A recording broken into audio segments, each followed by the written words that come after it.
तो चलिए दोस्तों क्वेश्चन नंबर 3 स्टार्ट करते हैं। बहुत इंपॉर्टेंट सवाल है, पेपर में हर बार पूछा जाता है ये क्वेश्चन। क्वेश्चन क्या है? So how under root 5 can be represent on the number line, यानी कि अंडर रूट 5 को आप नंबर लाइन पर किस तरीके से दिखा सकते हो। तो अंडर रूट 5 दिखाने के लिए मुझे नंबर लाइन पर सबसे पहले अंडर रूट 2 को दिखाना पड़ेगा, फिर अंडर रूट 3 को दिखाना पड़ेगा, फिर अंडर रूट 4 को दिखाना पड़ेगा, फिर अंडर रूट 5 को मैं दिखा पाऊंगा। तो सबसे पहले मेरा जो मेन काम है वो अंडर रूट 2 को नंबर लाइन पर दिखाना है। उसी के बाद मैं अंडर रूट 3 पर पहुंच पाऊंगा, और उसी के बाद अंडर रूट 4 पर, और फिर उसके बाद 5 पर पहुंच पाऊंगा। तो सबसे पहले मैंने क्या किया कि यहाँ पर एक लाइन खींच ली। लाइन खींचने के बाद लाइन के बीच में जो गैप दिया है वो 1 सेंटीमीटर का गैप दिया है।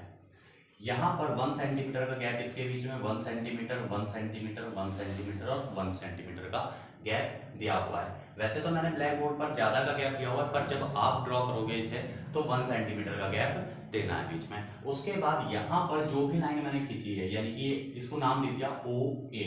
उसके बाद इस लाइन पर मैंने क्या किया, एक परपेंडिकुलर खींच दिया, जो कि मैंने यहाँ पर लिख भी दिया है कि construct A B perpendicular on, यानी कि ए बी को परपेंडिकुलर किस पर किया है, ओ ए पर परपेंडिकुलर किया है। उसके बाद ये जो परपेंडिकुलर है ये भी मैंने कितने सेंटीमीटर का लिया है, 1 सेंटीमीटर का लिया है। उसके बाद ये जो पॉइंट मुझे मिला है बी, बी को मैंने क्या किया है, ज्वाइन कर दिया है ओ के साथ, यानी कि ज्वाइन ओ बी यहाँ पर लिखा हुआ है मैंने। ये करने के बाद आप इसमें देखोगे कि एक राइट ट्रायंगल मुझे यहाँ पर दिखाई दिया।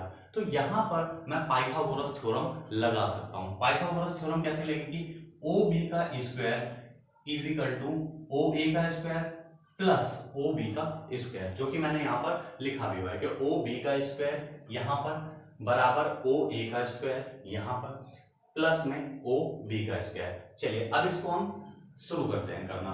तो ओ बी का स्क्वायर बराबर ओ ए हमारे पास कितना है 1 सेंटीमीटर, यानी कि 1 का स्क्वायर प्लस ओ बी हमने कितना लिया है 1 लिया है, तो यहाँ पर 1 सेंटीमीटर, इसका भी स्क्वायर। ओ बी का स्क्वायर 1 का स्क्वायर करोगे 1 ही आएगा, प्लस 1 का स्क्वायर करोगे 1 आएगा। ओ बी स्क्वायर बराबर 1 और 1 कितना हो जाएगा 2।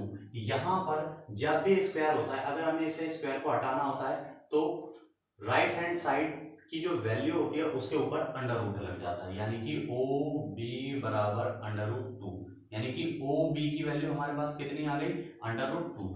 यहाँ पर हमें इस तरीके से अंडर रूट 2 को लिखना है। अब हमें यहाँ पर कंपास की जरूरत पड़ेगी। कंपास को किस तरीके से यूज करना है, सबसे पहले कंपास का जो पॉइंट है उसको इस तरीके से यहाँ रखना है, और यहाँ से ऐसे करके एक लाइन आर्क लगाना है। लगभग वो आर्क यहाँ के आसपास काटेगा, यहाँ पर इंटरसेक्ट करेगा, इसी पॉइंट को हम नाम दे देंगे अंडर रूट 2, यानी कि हमने नंबर लाइन पर अंडर रूट 2 को दिखा दिया। हमारा एक स्टेप तो कंप्लीट हो गया, यानी कि हमने अंडर रूट 2 को क्या कर दिया, दिखा दिया नंबर लाइन पर। अब इसके बाद हमें क्या करना है, इसके बाद हमें इसे बेस मानना है, ओ बी को क्या मानना है, बेस मानना है, और इस पर एक परपेंडिकुलर खींचना है 1 सेंटीमीटर का, यानी कि ये हमने कितना खींच लिया 1 सेंटीमीटर का एक परपेंडिकुलर खींच लिया। इसको भी एक काम करते हैं, नाम दे देते हैं, जैसे इस पॉइंट को नाम दे दिया हमने सी, और सी को क्या किया, ज्वाइन कर दिया ओ के साथ, यानी कि ओ सी को क्या कर दिया, ज्वाइन कर दिया। अब यहां पर जो भी हमने किया है इसको हमें लिखना भी पड़ेगा। यहां पर मैं लिखना स्टार्ट करता हूं, कंस्ट्रक्ट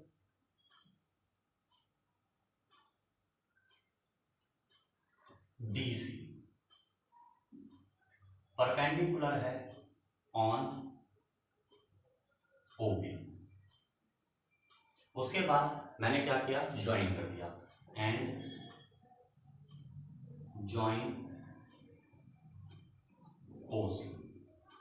अब यहां पर आप देखोगे जब मैंने OC को ज्वाइन कर दिया, तो अगर मैं इसे भूल जाऊं तो यहां पर भी एक ये जो है राइट ट्रायंगल बन गया है, यानी कि यहां पर मैं लिख सकता हूं कि इन ट्रायंगल OBC,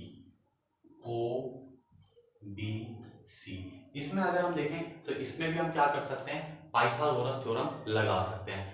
जब हमने बेस इसको माना है, ये हमारे पास हाइट हो गई, और ये हमारे पास क्या हो जाएगी, हाइपोटेनियस, यानी कि पाइथागोरस थ्योरम में अगर हम देखें तो हाइपोटेनियस का स्क्वायर बेस का स्क्वायर प्लस हाइट के स्क्वायर के बराबर होता है। यानी कि बेस कितना माना हमने, बी ओ, बेस को हमने माना है बी ओ, इसका स्क्वायर प्लस बी सी का स्क्वायर। बेस हमने माना बी ओ, इसका स्क्वायर प्लस में बी सी इसका स्क्वायर। यहां पर लिख दिया है मैंने, ओ सी हमें पता नहीं है, इसका स्क्वायर बराबर बी ओ हमें कितना है, बी ओ अभी हमने निकाला √2, तो यहां पर हम √2 का स्क्वायर कर देते हैं प्लस बी सी हमने कितना माना, 1 का स्क्वायर कर देते हैं। ओ सी का स्क्वायर बराबर, अगर हम √2 का स्क्वायर करेंगे तो वैल्यू आ जाएगी 2 प्लस 1 का स्क्वायर 1 होता है।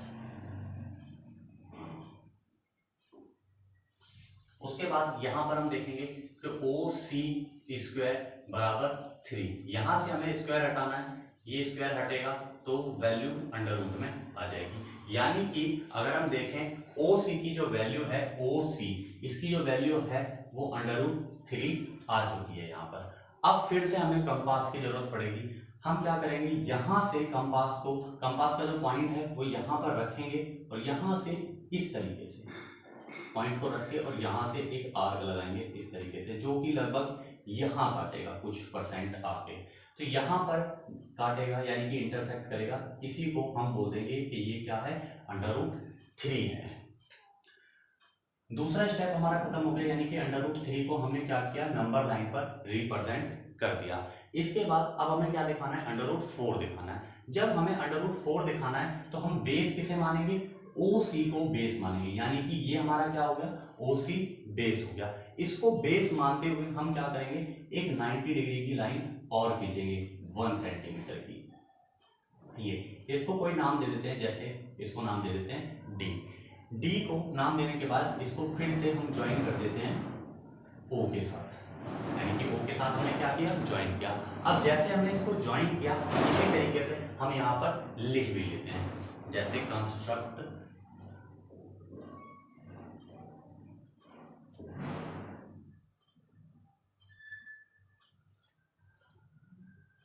DC perpendicular on OC and join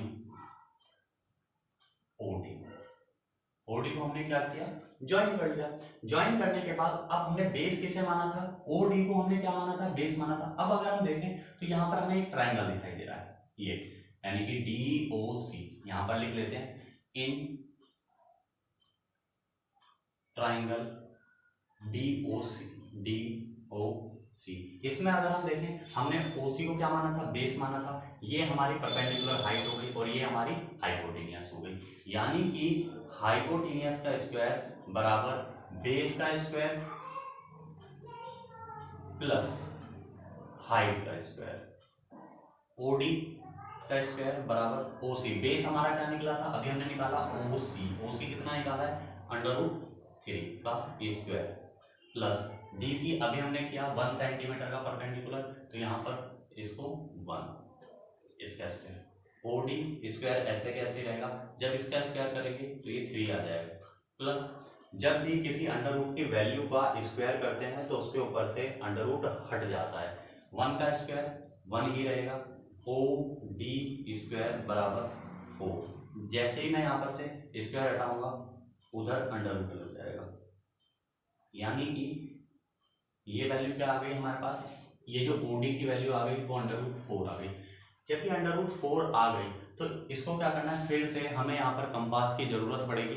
अब हम क्या करेंगे, फिर से कंपास का पॉइंट यहाँ पर और यहाँ से पॉइंट रख के एक आर्क लगाएंगे कुछ इस तरीके से, जो कि लगभग 2 पर काटेगा आगे, यहाँ ये 2 पर काटेगा, इसको हम दिखा देंगे √4 यहाँ पर, यानी कि हमारा थर्ड स्टेप भी हो गया, हमने नंबर लाइन पर √4 को दिखा दिया है। अब हमारा एक स्टेप और है, अब हमें क्या करना है कि नंबर लाइन पर √5 को दिखाना है।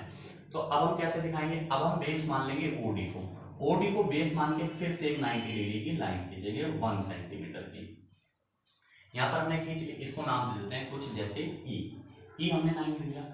देने के बाद क्या करना है, इस ई को हमें फिर से ज्वाइन करना है ओ के साथ। यहाँ पर मैंने इसको ज्वाइन कर दिया है, मेरी लाइन थोड़ी सी टेढ़ी हो गई है, बाकी आप जब स्केल से बनाओगे तो बिल्कुल इक्वल बनाना। करने के बाद यहाँ पर मैंने क्या किया, ज्वाइन कर दिया। अब मैंने इसको ज्वाइन कर दिया तो यहाँ पर मैं इसको लिख भी देता हूँ, जैसे यहाँ पर लिख देता हूँ, यहाँ पर लिख देता हूँ construct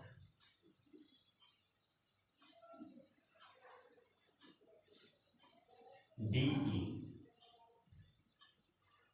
perpendicular on OD। OD पर मैंने क्या किया, इसको परपेंडिकुलर कर दिया।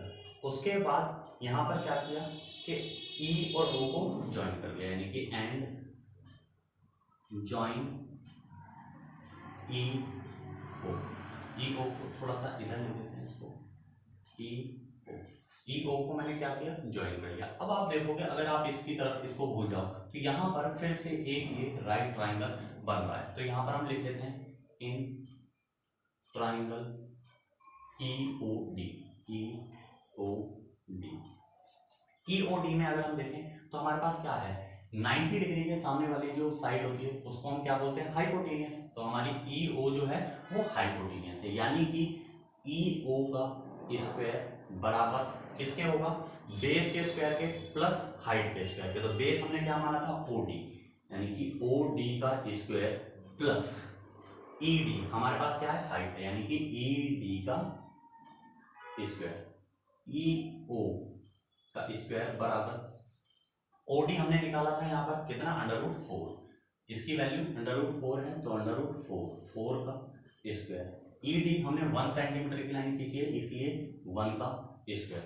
EO जो है हमारे पास स्क्वायर √4 का जब आप स्क्वायर करोगे तो 4 आ जाएगा, 1 का स्क्वायर 1, EO का स्क्वायर इज इक्वल टू 5। जैसे ही यहाँ से स्क्वायर हटाऊंगा उस साइड √ लग जाएगा, यानी कि ये हो जाएगी √5, यानी कि इसकी वैल्यू क्या आ गई हमारे पास, √5। √5 आने के बाद मुझे फिर से कंपास की जरूरत पड़ेगी। अब मैं क्या करूंगा, कंपास का पॉइंट यहाँ पर रखूंगा और रखने के बाद यहाँ पर पेंसिल की नोक और इसको इस तरीके से आर्क लगाऊंगा। ये आर्क लगभग यहाँ काटेगा आके इस पॉइंट पर। जैसे ही इस पॉइंट पर काटेगा, इस पॉइंट को मैं नाम दे दूंगा √5। तो इस तरीके से यहाँ पर हम इसको दिखा सकते हैं। मैं एक बार दोबारा से रिपीट कर देता हूँ। सबसे पहले मैंने क्या किया, एक नंबर लाइन खींची, नंबर लाइन को खींचने के बाद इसके बीच में 1 सेंटीमीटर का गैप लिया। गैप लेने के बाद यहाँ पर मैंने परपेंडिकुलर खींचा हुआ है 1 सेंटीमीटर का। 1 सेंटीमीटर का परपेंडिकुलर खींचने के बाद इसको यहाँ पर ज्वाइन किया, यानी कि बी को ओ के साथ ज्वाइन किया और यहाँ पर एक ट्राइंगल बन गया है, राइट ट्राइंगल। इसमें मैंने पाइथागोरस लगाई और इसकी वैल्यू √2 निकाल ली। यहाँ पर इस तरीके से पाइथागोरस थ्योरम लगाई, वैल्यू पुट की और यहाँ पर √2 वैल्यू निकाल ली। वैल्यू निकालने के बाद मैंने क्या किया, कंपास को लिया, कंपास का पॉइंट यहाँ, पेंसिल की नोक यहाँ और एक इस तरीके से आर्क लगाया जो कि यहाँ पर काट रहा है इसको, यानी कि इंटरसेक्ट कर रहा है। इसी को मैंने नाम दे दिया √2। इसके बाद मैंने क्या किया, यहाँ पर इसको बेस मान लिया, BO को बेस मान के फिर से एक 90 डिग्री की परपेंडिकुलर खींचा 1 सेंटीमीटर का बेस मानने के बाद उसके बाद OC को मैंने क्या किया, मिला दिया, OC को मिला दिया। मिलाने के बाद फिर से OBC जो ट्राइंगल है, यानी कि OBC ये वाला जो ट्राइंगल है, इसमें फिर से मैंने पाइथागोरस लगाई और इसकी वैल्यू निकाल ली √3। निकालने के बाद उसके बाद फिर मैंने क्या किया कि DC परपेंडिकुलर खींचा OC पर, यानी कि OC ये वाली लाइन है, इस पर DC को क्या किया, परपेंडिकुलर खींच लिया 1 सेंटीमीटर का 90 डिग्री का। उसके बाद इस पर भी मैंने पाइथागोरस थ्योरम लगाई और यहाँ पर OD की वैल्यू निकाल ली। OD की वैल्यू निकालने के बाद फिर से मैंने कंपास को यहाँ रखा और इस तरीके से आर्क लगाया जो कि 2 पॉइंट पर आके काटेगा। तो यहाँ पर मैंने जहां पर भी इसको काटा मैंने इसको नाम दे दिया √4। इसी तरीके से यहाँ पर फिर मैंने एक परपेंडिकुलर खींचा DE 1 सेंटीमीटर का, बेस किसको माना, DO को माना। DO को बेस मानने के बाद यहाँ पर ज्वाइन किया, इसको करने के बाद बेस ये है, हाइट ये है, हाइपोटेनियस ये है। यहाँ पर वैल्यू पुट की √5 आ गया। वैल्यू पुट करने के बाद फिर से मैंने क्या किया, यहाँ पर इस तरीके से कंपास रख के एक आर्क लगाया जो कि √5 पर काटता है। तो इस तरीके से ये क्वेश्चन मैंने यहाँ पर दिखाया। ये क्वेश्चन पेपर में आता है और बहुत इंपॉर्टेंट क्वेश्चन है। तो कल अब हम करेंगे एक्सरसाइज 1.3। Thank you.